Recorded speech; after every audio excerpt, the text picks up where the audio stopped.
หน้าลังลำเดียววังเสื่อนนี่มาเมื่อนี้ว่าน้ำท่วมถ้าน้ำไว้ทุกอันแตกนี่ถึงแห้งถ้ามันแตกจริงๆนอกมันผ่านี่แหละต้นเข้านะ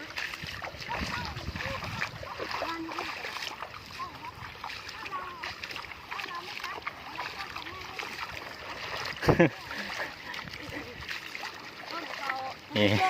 ลำเดียวว่านี้ให้นี่วันนี้เป็นแต่เตือได้วันนี้เนี่ยไปเห็นแต่น้ำซ้ำทะเล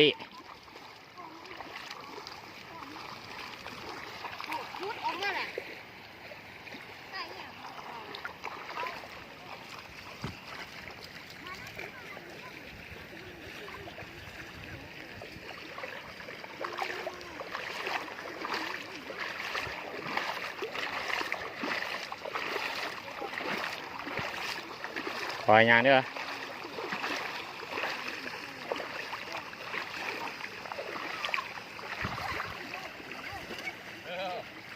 ยังมีใช่ไปทางน้ำต้นด้วยเนี่ยน้องโคตรเสือเราเลื่อนแตกเลื่อนแตก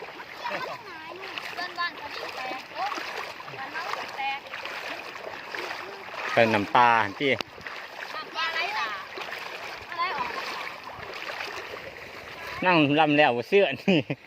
วันนี้ว่าถ่วมเว้ยขันดงไหวใครตีนอไอ้ตาเนาะขันดงไหวใครตีวะ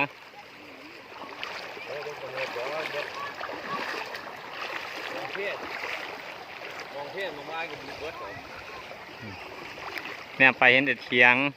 ต้นเขาเห็นพอต้นเนย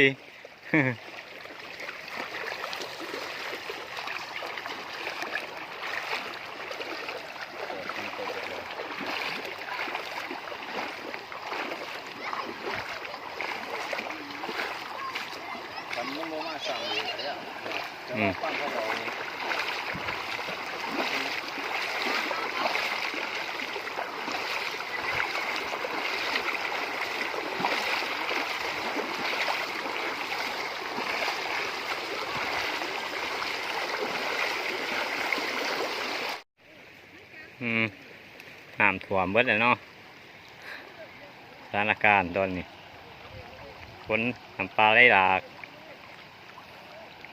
หน้าลังลำเดียววัง2 มือนี่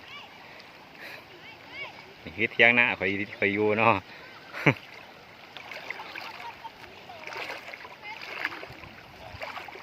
เป็ดไผ่ได้ไรมา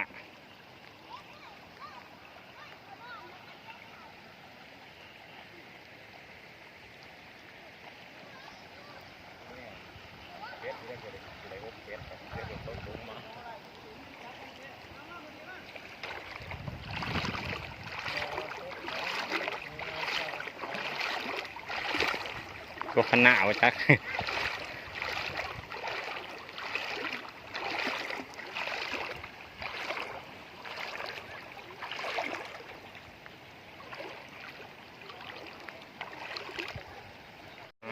ักนวงนะเนาะน้ำปลาไหลหลากถ่วมว่าอะไรให้หน้าตากะทั้งลำเดียวเสื้อนี่นี่ว่าตกข้าวเยี่ยว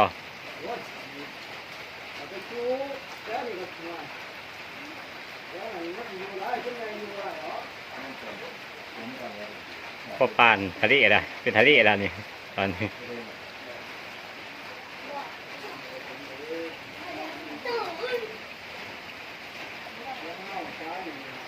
แค่เลี้ยงหน้าสูงเนาะ